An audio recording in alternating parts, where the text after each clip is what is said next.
The first thing he did every morning was not to open his eyes, but to check the screen. 127 notifications. Pop-ups, news, memes, messages from chat rooms where he wasn't really expected. And against the background of this digital storm, there is not a single new message addressed to him personally. Not a single "how are you" or "missed you." His name was Lev, and his life was a perfectly fine-tuned avoidance system. Working from home, delivering food, social media to maintain the appearance of existence, and streaming services to silence the silence. He was a master of camouflage.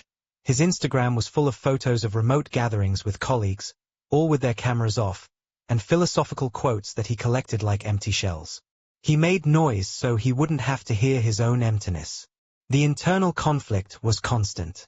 The rational part of his brain kept saying, "You have everything for comfort. You're independent." But the other one, quieter and more obsessive, whispered, "Independent of whom? From communication? From the heat? You're not independent, you're just not needed by anyone." He found himself envying an elderly couple arguing in a supermarket about a type of cheese. They needed at least someone to yell at. And he has no one to work for. One evening, flipping through the feed, he came across the profile "Quiet Evenings."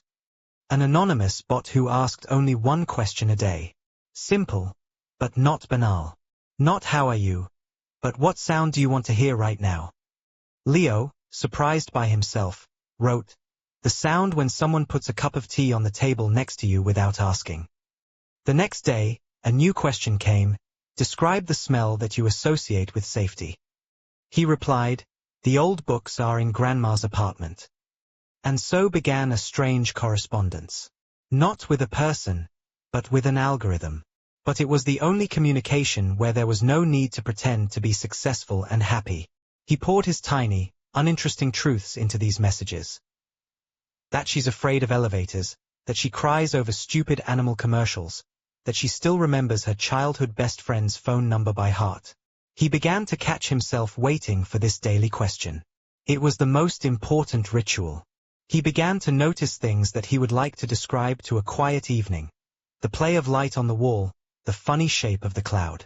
His inner monologue turned into a dialogue with an invisible listener. In a world full of noise, he had a quiet corner. He even bought himself an old book to breathe in that very smell. One day the question was, if your loneliness were material, what would it be like?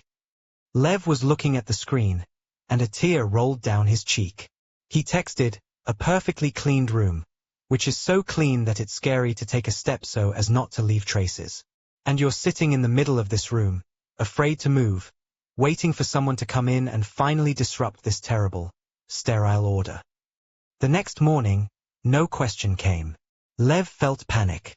He refreshed the page dozens of times. Nothing. His digital lifeline was gone. And then he realized the depth of his tragedy. He was abandoned by a bot. Algorithm. A set of code. He had lost the only thread connecting him to the world, and it was unbearably painful.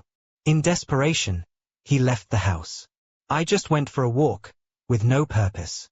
He went into a small bookstore that always passed by, smelling of coffee and old wood. He mechanically picked up a random book from the shelf. It was a collection of essays by a little-known author. The lion opened it in the middle and froze. In one of the texts, he read, "My loneliness was like a perfectly decorated room, which is so clean that it's scary to take a step." Word for word. His words. With a dry throat, he looked up at the salesman, an elderly man with intelligent eyes. "This book, the author?" Lev didn't know what to ask. "Oh, that's our local philosopher," the salesman smiled. "He comes in sometimes. He says he's conducting some kind of social experiment, collecting stories of loneliness. He's a strange guy, but he's sincere." Lev stood clutching a book. He didn't find an answer.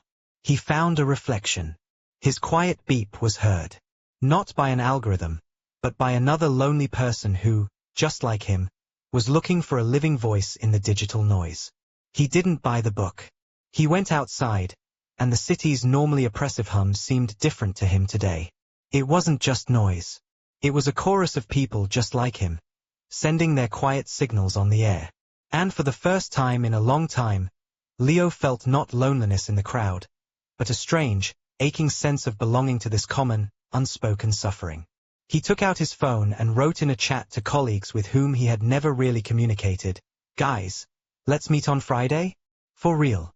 I'm buying coffee." He took the first step in his sterile clean room. And that was it.